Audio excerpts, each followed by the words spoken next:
Problem आप लोग की ये है, कांग्रेसियों की और घमंडियों की, कि आप लोग सिर्फ सभा करते हैं और प्रेस कॉन्फ्रेंस करते हैं और आपको लगता है कि आप ग्राउंड पे, ग्राउंड क्या होता है कभी समझते हैं आप? घर घर जाना और घूमना, उसको कहते हैं ग्राउंड, जो आप लोग की आदत खत्म हो गई है। दूसरी बात, कभी भी भूल के आलोक भाई, भूल के भी इस शब्द का प्रयोग मत कीजिएगा जो आपने किया, कपटी राष्ट्रवाद। राष्ट्रवाद किसी का कपटी नहीं होता है, ठीक है ना? कपटी राष्ट्रवाद उसी की सोच हो सकती है जिसके सोच में राष्ट्रवाद हो ही नहीं।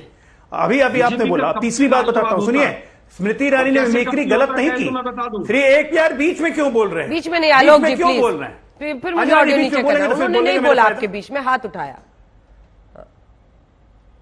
पूरा कीजिए। मैं आराम से सुन रहा हूं, सुनिए ना आराम से, और इम्पेशेंट मत होइए। 4 तारीख के बाद बहुत समय मिलेगा। मैं कह रहा हूं कि 3 इडियट्स एक मूवी थी, उसमें नाम था रणछोड़ दास छांछड़िया, ये बन गए रणछोड़ दास गैंडी। तो क्या लोग मिमिक्री नहीं उतारेंगे? वायनाड से भागे अमेठी से हार के, 5 साल आएंगे। पहले ही जब पता लगे कि वायनाड भी हारना है तो अंतिम दिन जाके रायबरेली से नामांकन किया। भाग तो गई, भागने के बाद आज अमेठी पहुंचे, कह रहे मैं 42 साल पहले अमेठी आया था। एहसान किया था क्या 42 साल पहले आके? 15 साल सांसद अमेठी को दिया क्या? और एक बार भागे तो 5 साल में 5 बार भी नहीं गिनती के, 2 बार गए, एक बार 10 मिनट, एक बार आधा घंटा, और वो भी गौरीगंज से वापस। ये होता है अमेठी जाना? मैं 3 दिन से अमेठी हूं, सभा कर रहा हूं, प्रेस कॉन्फ्रेंस कर रहा हूं। जितवा लीजिए केएल शर्मा को। आप एक काम कीजिए, 5 दिन रायबरेली में सभा कर लीजिए, प्रेस कॉन्फ्रेंस कर लीजिए, वहां से भी जीत जाएंगे। हलवा है क्या? चुनाव गया वो जमाना लोग भाई कि गए हाथ हिलाए, गांधी परिवार के यहाँ आए, जीत गए। नो, सुनिए, डायरेक्ट हमला है, 55,000 से पिछली बार जवाब दे दीजिए। 55,000 से पिछली बार जीती थी स्मृति ईरानी, डबल से ज्यादा जीतेंगी, डबल से ज्यादा। रणछोड़ दास गैंडी को लोग भूल जाएंगे परमानेंटली। इस बार यूपी से बोरिया बस्तर पैक, यूपी से बोरिया बस्तर पैक। 2 ही लोग सबसे ज्यादा बौखला रहे हैं, मोदी जी और स्मृति जी। मुझे तो ऐसा लग रहा है, चिंता क्यों कर रहे हैं? दोनों की भाषा सुनिए, देश के प्रधानमंत्री की क्या भाषा, कितनी निम्न स्तर की भाषा है। मुझे आज एक कांग्रेस प्रवक्ता बोल रहे थे वोटर लू। अजय आलोक जी, मुझे आज एक कांग्रेस प्रवक्ता बोल रहे थे हमारे लिए वोटर लू होगा। लू किसको लगेगा? 4 तारीख को पता चलेगा। आप मुझे 2 कारण बता दीजिए। लू किसको लगेगा ना, ये 4 तारीख को पता चलेगा। और अंग्रेजी में लू जाने की जरूरत किसको लगेगी, वही पता चलेगा। ठीक है, हो गया, मत पहुंचिए। कहाँ आप लोग पहुंच रहे हैं भाई? कहाँ आप पहुंच रहे हैं? ऐसा न दिन आ जाए जनता बोले कि भाई बच्चों को अब टीवी नहीं दिखा सकते। मैंने हिंदी अंग्रेजी दोनों में लू का मतलब बता दिया इनको। चलिए आप बाहर निकलिए अब लू से। आप आपके पास मारी मलुक साहब और आशुतोष जी आपके पास। मलुक जी देखिए, पलड़ा तो भारी है ये वाला जो 49 सीट से। पिछली बार अगर 19 के नतीजे देखें, लेकिन क्या चैलेंज नहीं है विपक्ष का एक साथ आना? क्योंकि 13 सीटों पर अगर महाराष्ट्र में वोटिंग है, वहां पर उद्धव ठाकरे, शरद पवार, कांग्रेस एकजुट है। वहीं पर अगर आप उत्तर प्रदेश की 14 सीटों को देखिए तो वहां पर ये दोनों साथ लड़ रहे हैं। हाँ, आपकी पुरानी पार्टी जरूर 3 तिगाड़ा वाला काम कर रही है। देखिए, जहां तक बात है बीएसपी कि टक्कर की बात है, मेरे हिसाब से कुछ है नहीं। हाँ। और उसमें खास बात सबसे है जो सो कॉल्ड इंडिया गठबंधन बना, और उसमें जिस दिन अध्यक्ष बने सनातन के खिलाफ बोले। इनके पार्टनर साउथ से सनातन के खिलाफ बोल रहे हैं। साउथ से हमारी काफी सीट आ रही हैं। जहां तक बात है पीयूष गोयल साहब की,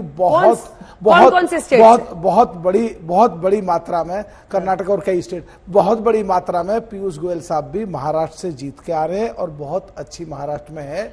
और यूपी में आते हैं, यूपी में ये कह रहे हैं कि 25 सीट जीतेंगे हम। 25 सीटों में से कांग्रेस कितनी जीतेगी? ये 25 से 30। कांग्रेस कितनी जीतेगी और समाजवादी कितनी जीतेगी? अरे भाई कुछ तो सोच करके अच्छा, आप बोलो। पिछली बार वाली लड़ाई लगा रहे हैं, जैसे बीएसपी में रहते हुए आप लोगों ने 10 जीत ली थी और 5 खाली समाजवादी पार्टी को मिली थी। तो अब आप यही खेल लगा रहे हैं। ये नहीं लगा रहा मैं, लेकिन बीएसपी और खेल बिगाड़ेगी ना आपकी पुरानी पार्टी। अभी केवल ये सपना देख रहे हैं। और यूपी में जितनी पिछली बार थी उससे बहुत ज्यादा बीजेपी में आएंगे। और उसका सीधा गणित है, पिछली बार हम भी थे इनके साथ, और अब की बार तो आरएलडी अलग लड़ रहा है बिल्कुल पूरा तरीके से, और कई जगह चुनाव हो रहे हैं। तो अलग क्या, बीजेपी के साथ लड़ रहे हैं। 2 सीट मिली है आपको। वो 2 की तो जीत ही रहे हैं, पर हर सीट पे हमारी इतनी वोट है उसका डायरेक्ट इंपैक्ट दिख रहा है। चौधरी चरण सिंह जी के जमाने का किसानों का जो असर है वो साफ दिख रहा है। चौधरी चरण सिंह जी को भारत रत्न दिया। चौधरी चरण सिंह जी किसानों के देवता थे, उनको कांग्रेस ने 40 दिन में उतार दिया। कहीं ना कहीं वो भी इंपैक्ट दिख रहा है। बीजेपी बिल्कुल पूरी तरीके से या एनडीए यूपी में इतनी मजबूत स्थिति में आएंगे। और जहां तक अंदाज खत्म कर रहा हूं, एक बात कह के, जहां तक बात है, ये इतने बड़े बड़े दावे कर रहे हैं, कम से कम इनको एक मैसेज तो देना चाहिए था कि राहुल जी अमेठी से ही लड़ेंगे। और मैं ये तो कहूंगा नहीं राहुल जी भाग लिए, राहुल जी रायबरेली पहुंच गए। क्यों पहुंचे हैं?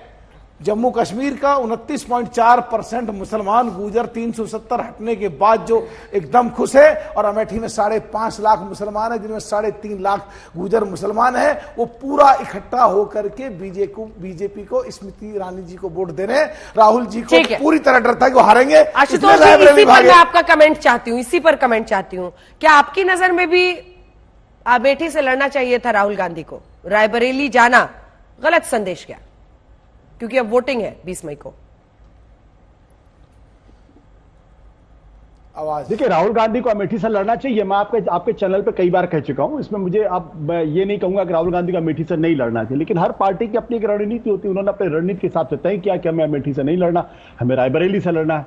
लेकिन आज की तारीख में सवाल तो यह है कि स्मृति ईरानी किशोरीलाल शर्मा जी से हारेंगी या जीतेंगी? उनका स्टेक ज्यादा हाई हो गया है।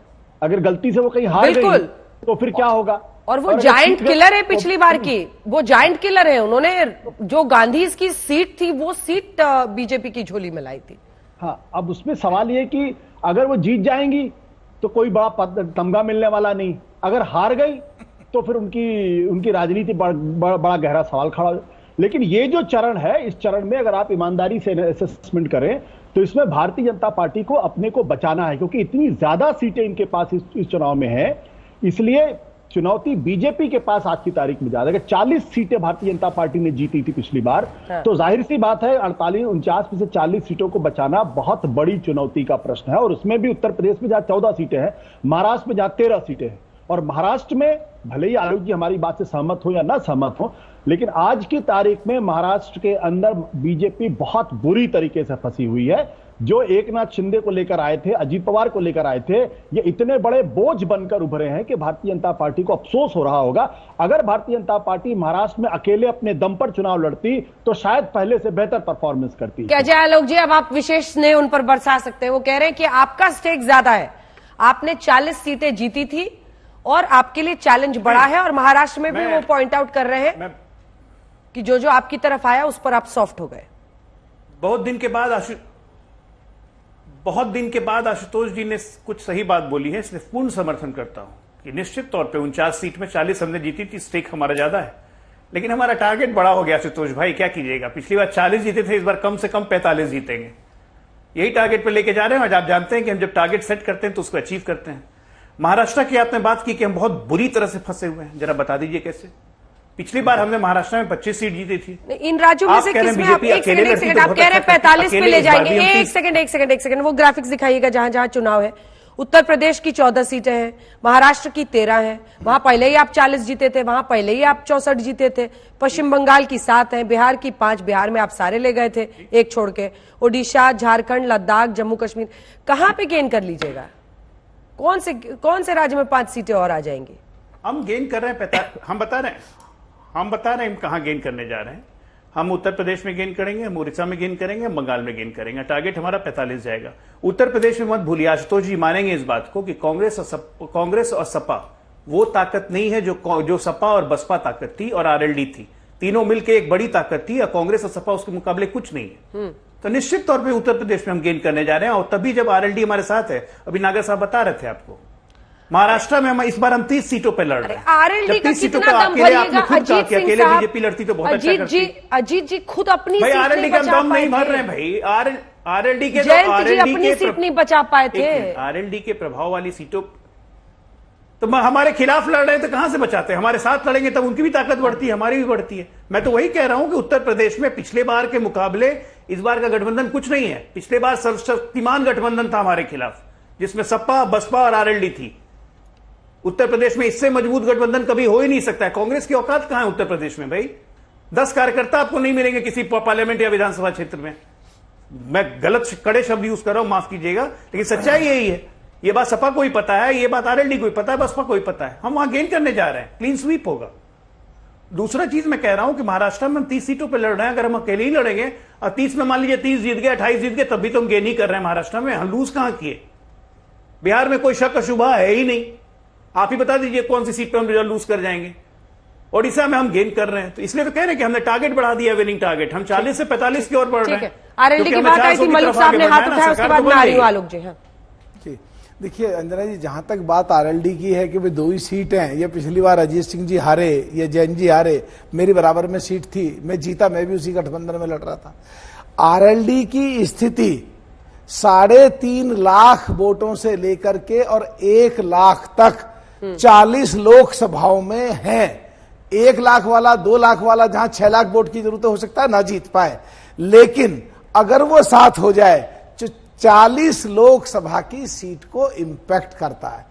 आशुतोष जी से मैं हमेशा देखता हूं जब साथ होते हैं तो हमेशा ये बिल्कुल जनहित में और एक पिछड़े और दलित हित में बात करते हैं, किसान हित में बात करते हैं। आज पहली बार देख रहा हूं मैं, कुछ राहुल जी वाली बात तो ठीक करी, पर कहीं ना कहीं इनकी व्यक्तिगत चीज इन्वॉल्व हो गई और कहीं ना कहीं वो चीज दिख रही है। नहीं तो आशुतोष जी आज दिल्ली की जो राज्यसभा की सांसद हैं, उनके स्थिति जो हुई है, उन पे जो हमला हुआ है, उन पे ना बोलें। जो ये लोग कहते हैं संविधान खतरे में है, प्रजातंत्र खतरे में है, लोकतंत्र खतरे में है। अगर किसी सांसद के सामने कोई भी अधिकारी आ जाए, उसको ट्रेनिंग में सिखाया जाता है कि उसकी किस तरह इज्जत करेंगे, अगर वो उसकी पिटाई कर दे, कपड़े फाड़ दे, बेइज्जत कर दे, लेडीज होते हुए भी, एमपी होते हुए भी, तो लोकतंत्र, प्रजातंत्र और संविधान दिल्ली के सरकार या दिल्ली के मुख्यमंत्री ने खतरे की तरफ भेज दिया, जो दूसरों कहते हैं। तो वैलिड पॉइंट है आपका सवाल, मैं पूछ रही हूँ आशुतोष जी, इसका जवाब वो पूछ रहे हैं। और क्या आपको नहीं लगता इस मुद्दे का असर पड़ेगा? क्योंकि जांच अभी चल ही रही है, इस बीच आतिशी आकर सीधा कह देती है कि स्वाति मालीवाल ने झूठ बोला है, उनके साथ ये हुआ है। खुद एक महिला मंत्री है दिल्ली सरकार में, स्वाति मालीवाल ने अब बाकायदा पुलिस कंप्लेंट लिखाई है। तो भाई ये सवाल तो आप आतिशी मारलेना से पूछे ना, मुझसे क्यों पूछ रहे हैं? मैंने तो साफ तौर पे, मैं तो साफ तौर पे कह रहा हूं कि जिस तरीके से मारपीट की घटना हुई है, कोई पहली घटना तो हुई नहीं मुख्यमंत्री के आवास पे, दूसरी घटना है और दूसरी बार आरोप लगे हैं, तो इस पे तो जवाब तो आम आदमी पार्टी को देना है कि ऐसा क्यों होता है कि दो बार मलुक जी की शिकायत है कि इस पर आप चुप हो गए हैं, ज्यादा नहीं बोल रहे हैं। मतलब कोई पूछता है तो बोलते हैं हाँ गलत हुआ। हाँ, वो मतलब आक्रामक नहीं है, इनको आपका आक्रामक रूप पसंद है। जो इनकी शख्सियत, जो इनकी, आशुतोष जी एक सेकंड, आशुतोष जी एक सेकंड, जो आपकी शख्सियत है, जिस तरह आप सोचते हैं और जिस तरह अपनी सोच के हिसाब से अपनी जबान के रूप से देश के लिए, लोगों के लिए, गरीब पिछड़ों के लिए निकालते हो, या लेडीज के जहां अत्याचार हो निकालते हो, आज कुछ बोल नहीं रहे हो, इंडिविजुअल कैपेसिटी में इन्वॉल्व हो रहे हो, कहीं ना कहीं बायस्ड हो, थोड़े से खुल के नहीं आ रहे, जो आपकी पर्सनैलिटी है, जो आपका नाम है। आशुतोष जी, अच्छा मलुक जी आप कह दीजिए, मैं क्या बोलूं, जो आप कहेंगे मैं बोल दूंगा। चलिए। नहीं, मैं तो आपसे, क्या आप इतने सीनियर हैं? देखिए मलुक जी, देखिए सवाल मैंने स्पष्ट तौर पे कहा, और इससे ज्यादा मैं क्या बोल सकता हूं भाई। 2 बार दिल्ली के मुख्यमंत्री के ऊपर, उनके आवास में 2 बार मारपीट की घटना के आरोप लगे, ये एक निहायत अप्रत्याशित बात है। और ये आम आदमी पार्टी को भी बैठ के सोचना चाहिए था कि भाई ऐसा क्यों हो रहा है और क्यों इस तरीके की घटना हुई है, इसकी जांच होनी चाहिए थी। अब इसके अलावा अगर आप कहें कि मैं कुछ और बोलूं तो मेरे लिए भी ठीक नहीं होगा और आपके लिए भी ठीक नहीं होगा। उसका कारण है क्योंकि मैं आज की तारीख में कुछ भी बोलूंगा तो लोग उसके 2 अर्थ निकालेंगे, और मैं कम से कम इस मामले में थोड़ा सा संजीदगी से काम लेता हूं कि भाई मैं अगर हाँ बोलूं तो भी लोगों को लोग बोलेंगे देखिए इस मकसद से ये बात कह रहा है, अगर ना बोलूं तो भी लोग कहेंगे इस मकसद से बात कर रहे हैं। इसलिए मैं थोड़ा सा बचने की कोशिश कर, भाई ईमानदारी से आपके सामने कह रहा हूं, मुझे कोई छिपाव डर नहीं, किसी बात की बात नहीं। ये बात सही है। अच्छा है कि ईमानदारी से आपने कह दिया कि लोग कुछ भी कहेंगे, इसीलिए मैं इससे बोलने से बच रहा हूं। अंजना पिछली बार मैंने इंडियन एक्सप्रेस में एक आर्टिकल लिखा आम आदमी पार्टी के ऊपर, जब वो जेल गए, मुझे इतने सारे लोगों ने कहा कि आप तो अपनी खुंदक निकाल रहे हैं। अब मैं इससे अगर लिखूं तो मारा जाऊं, ना लिखूं तो मारा जाऊं।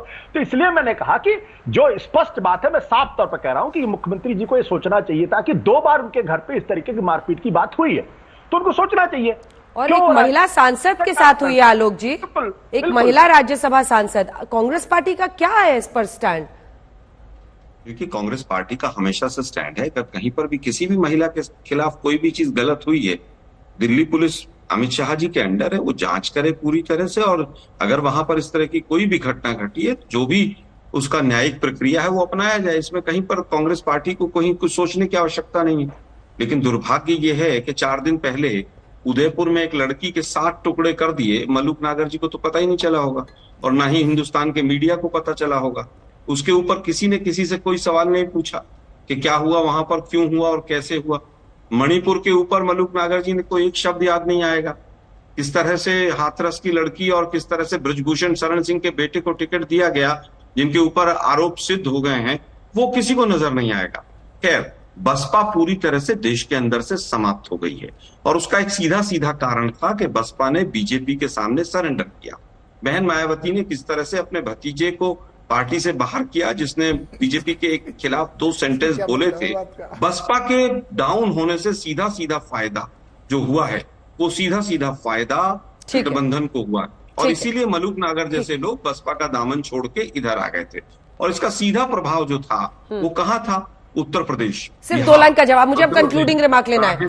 ठीक है, एक बड़ा पॉइंट वो कह रहे हैं बीएसपी को जो लॉस हो रहा है वो इंडिया गठबंधन की तरफ जाएगा, वो एंटी बीजेपी वोट से, इसीलिए आप भी इधर आ गए। मलूक जी, छोटा सा जवाब। अजय आलोक जी, सीधी सी बात कह रहा हूं, मैं कांग्रेस से विधायक रहा हूं, सीधी सी बात कह रहा हूं, उन बातों की हम भी जहां जहां देश में लेडीज के साथ हो रही है, चौथी पार्टी है, तीसरी है, तीसरी जहां तक मैं 18 साल से बना हूं, पहले कांग्रेस में तीसरी कह रहे हैं। नहीं, यहाँ तो तीसरी सपा में नहीं ना? अच्छा, वो कह रहे थे नहीं, वो गलत कह रहे हैं, पता नहीं। कांग्रेस से विधायक रहा हूं, 18 साल वहां रहा हूं, मैं भी यहाँ हूं। मैं सीधा सीधा कह रहा हूं, जहां जहां भी पूरे देश में लेडीज के साथ कोई गलत काम है, हम उनके साथ खड़े हैं या विरोध करते हैं लेडीज के साथ कहीं भी कुछ हो रहा है।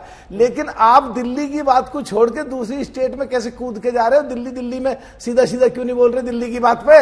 सांसद है और सांसद को कोई भी अधिकारी, कोई भी सुनो सुनो सुनो सुनो आलोक जी सुनो, आलोक जी सुनो प्लीज, आलोक जी सुनो प्लीज। प्रजातंत्र, लोकतंत्र और संविधान के तहत किसी भी अधिकारी को ट्रेनिंग के समय यह सिखाया जाता है कि उसको किस तरह रेस्पेक्ट करना है। और अगर अधिकारी किसी सांसद की पिटाई करे तो लोकतंत्र पे खतरा, प्रजातंत्र पे खतरा, संविधान पे खतरा, और सांसद भी लेडीज हो। आपकी तो नेता लेडीज है, पूरे देश में कहती है लड़की हूं, लड़ूंगी। क्या लड़ रहे हो दिल्ली की सांसद के लिए, लड़की के लिए?